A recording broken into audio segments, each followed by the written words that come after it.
Mateo, 9 na kabanata. Sumakay si Jesus sa bangka, tumawid sa kabilang ibayo at tumuloy sa sarili niyang bayan.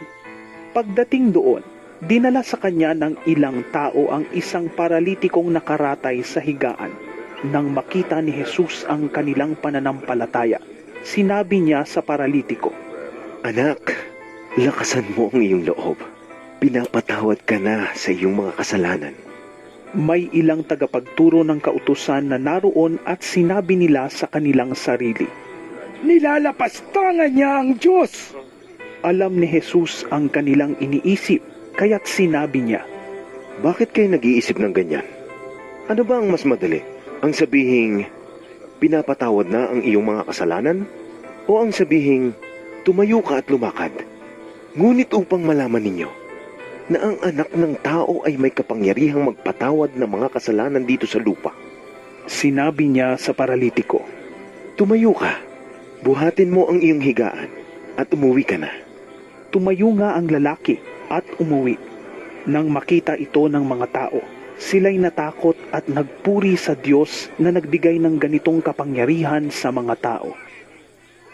Pag-alis ni Jesus doon, nakita niya si Mateo na nakaupo sa tanggapan ng buwis. Sinabi ni Jesus sa kanya, Sumunod ka sa akin. Tumayo nga si Mateo at sumunod sa kanya. Nang si Jesus at ang kanyang mga alagad ay nasa bahay, dumating ang maraming maniningil ng buwis at mga makasalanan. Sila'y magkakasalong kumain. Nang makita ito ng mga Pariseo, tinanong nila ang kanyang mga alagad, Bakit nakikisalo ang inyong guro sa mga maniningil ng buwis at sa mga makasalanan? Narinig sila ni Jesus at siya ang sumagot, Hindi nangangailangan ng manggagamot ang walang sakit, kundi ang may sakit. Humayo kayo at unawain ang kahulugan nito. Habag ang nais ko at hindi handog, sapagkat naparito ako upang tawagin ang mga makasalanan, hindi ang mga matuwi. Lumapit kay Jesus ang mga alagad ni Juan na tagapagbautismo at siya'y tinanong, Kami po ay madalas mag-ayuno. Gayon din ang mga Pariseo. Ngunit bakit hindi po nag-aayuno ang inyong mga alagad?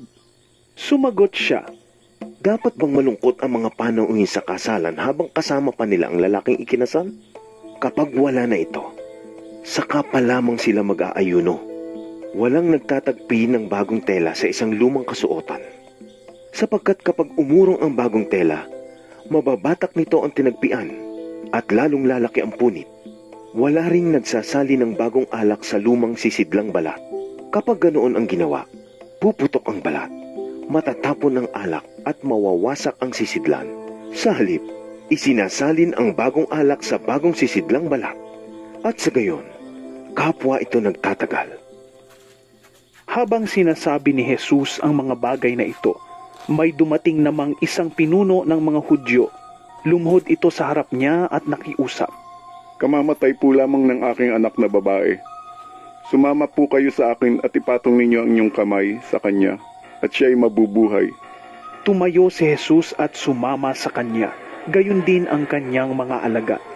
Habang sila'y naglalakad, lumapit sa likuran ni Jesus ang isang babaeng 12 taon nang dinudugo at hinawakan ang laylayan ng kanyang damit. Sinabi ng babae sa sarili, Mahawakan ko lamang ang kanyang damit. Gagaling na ako. Lumingon si Jesus at pagkakita sa kanya'y sinabi, Anak, lakasan mo ang iyong loob. Pinagaling ka ng iyong pananampalataya. Noon di gumaling ang babae. Pagdating ni Jesus sa bahay ng pinuno, nakita niya ang mga manunugtog ng plauta at ang mga taong nagkakaingay. Sinabi niya, Lumabas muna kayo. Hindi patay ang bata. Natutulog lamang. at siya'y pinagtawanan nila. Nang mapalabas na ang mga tao, pumasok si Jesus sa kwarto. Hinawakan niya sa kamay ang bata at ito'y bumangon. Ang pangyayaring ito ay ipinamalita ng mga tao sa buong lupaing iyon.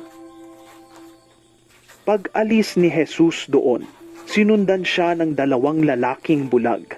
Sumisigaw sila habang nasa daan. Anak ni David, mahabag po kayo sa amin. Pagpasok ni Jesus sa bahay, lumapit sa kanya ang mga bulag. Tinanong sila ni Jesus.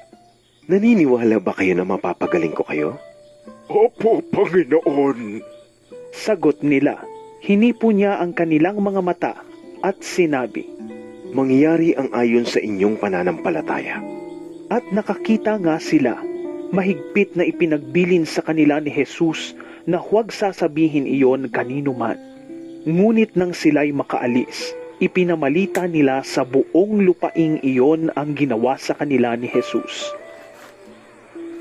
Nang paalis na sila, dinala kay Jesus ang isang piping sinasapian ng demonyo. Pinalayas ni Jesus ang demonyo at nakapagsalita agad ang pipi.